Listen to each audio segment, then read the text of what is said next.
Программа предназначена к просмотру для лиц старше 12 лет.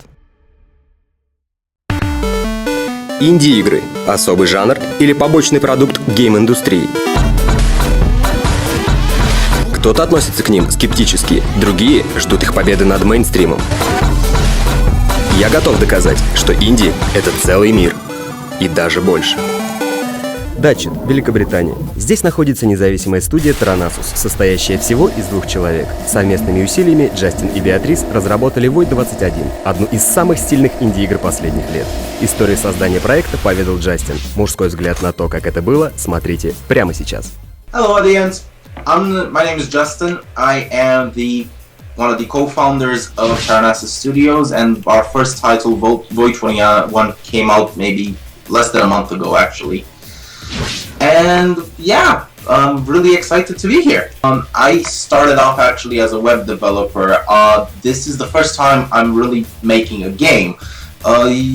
Before this, I used to make websites and actually go on site to customers and advise them on how to build their own websites. But at some point during that, I always had a passion for gaming, and after raising enough money, I thought, well, since I like it so much, why not make my own game? Actually, my partner is also my girlfriend. We've actually known each other for quite a while now. She started working for EA as a quality assurance tester. So, to be fair, her experience in game development is a lot bigger than mine. The original idea came from the fact that I'm a big fan of a game called Race the Sun. And my biggest problem with Race the Sun was that the controls were not very accurate. They were very drifty. So I wanted something, instead of going to Flipfly and saying, hey, your controls are bad, I'd much rather go like, okay, I'll make my own to make it better, because it's their vision. I shouldn't really mess with that. So I started making a game, and I was like, yeah, this is pretty fun. I'll just keep doing this. And then it evolved with making neon style art, because I'm a big fan of Tron, as you said. And then I thought about it and was thinking, but now I'm just making a Race the Sun with tighter controls, but with just different graphics. We should make something more unique. So we actually went in a complete opposite direction of your classical runner, which is what Race the Sun is, and added guns and added modifiable ships and so on. And we wanted to give people a challenge that is not necessarily see how far you can get. It's more like see if you can get to the end. And Void 21 came out of that, really.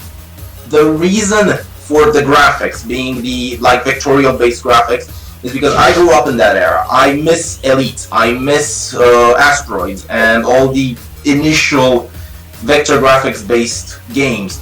But it's really hard to portray that feeling in today's era when everything's future realistic and super ultra realistic graphics. So I needed to find a way in which to bring back that art style without it looking pixelated and ugly.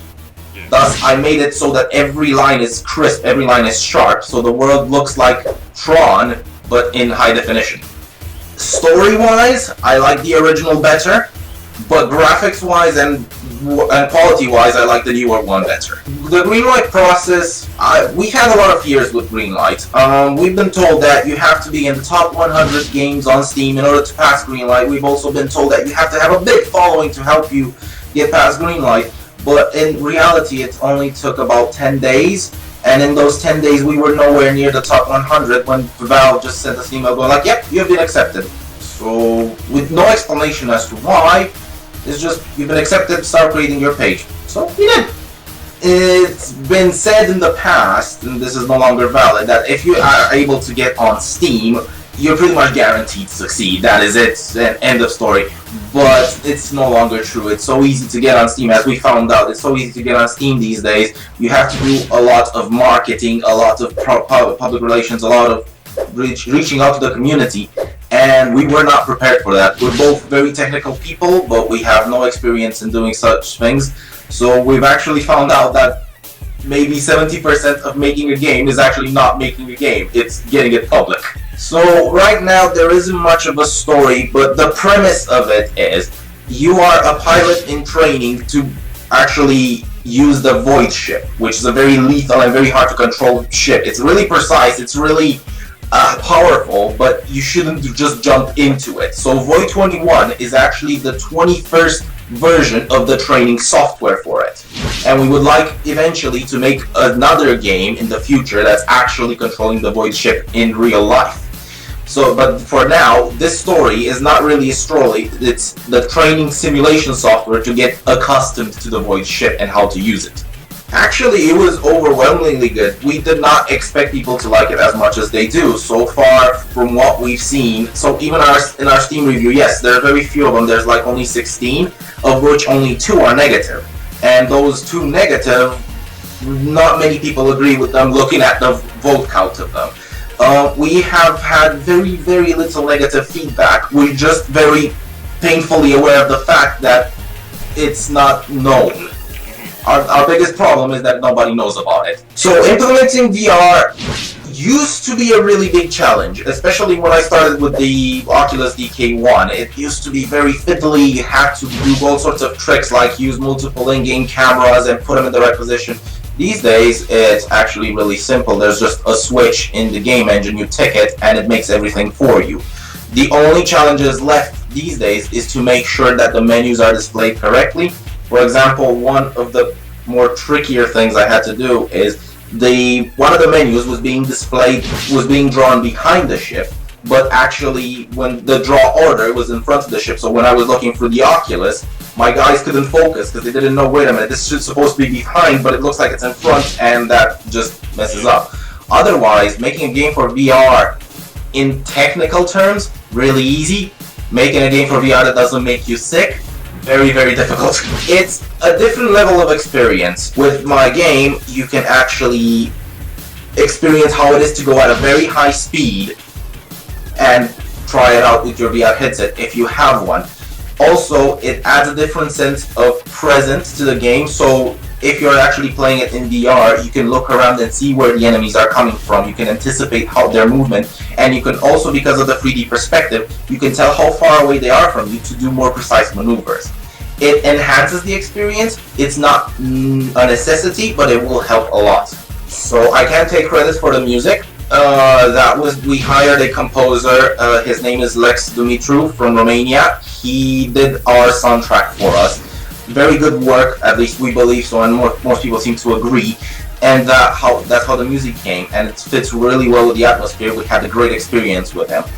The sound itself, I made, and Beatrice made it by just literally finding sounds, recording stuff around the house, and just putting it in the game to sync up with all the actions. Do you know, like, when you're going past the pillar and you hear that whoosh whoosh sound, that's me going outside with my phone while driving to record cars passing by.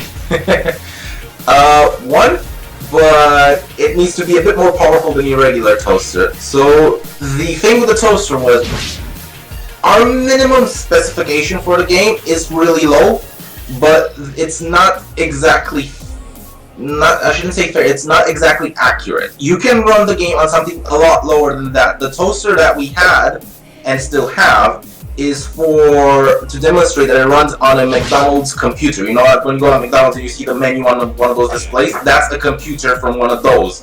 So it will run on pretty much anything. We just can't guarantee if it's something so low that it's gonna run at 60 FPS. Yeah, hold on, it's right here. So this is the toaster.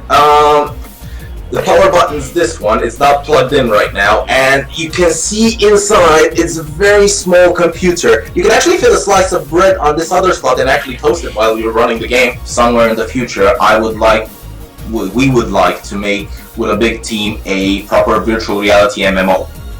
But that is something far, far in the future, maybe 6 years from now. One thing I wanted to share, as for this title, so on the 4th of May, we're releasing the Linux and Mac builds. So if you're running Linux and Mac, you can play the game as well.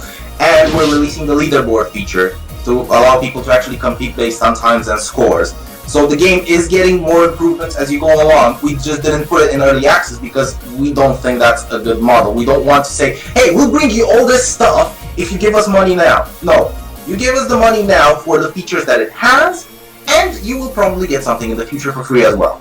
In the past EGX events we've attended, as purely consumers, the indie section was a bit I don't know, it was a bit deserted. Nobody would go there. Everybody would be at Microsoft, Sony stands, and so on. This year's, however, we saw a complete shift. There were a lot of people in the indie section. There were a lot of people trying out the games, mainly because indie started bringing out more original concepts, original play ideas that big companies don't usually do, because big companies are interested in making money, not making original concepts. Well, some of the games we saw there, one of them was Grip, which is trying to bring back one of the games from 1999 called Roll Cage. Same concept, made with nice new graphics that nobody has done in a very, very long time, so there's a lot of interest for it. We're trying to do the same with Void 21, bringing back the arcade style of graphics, because people seem to actually like them a lot. You just didn't realize it because nobody's done it in a really long time.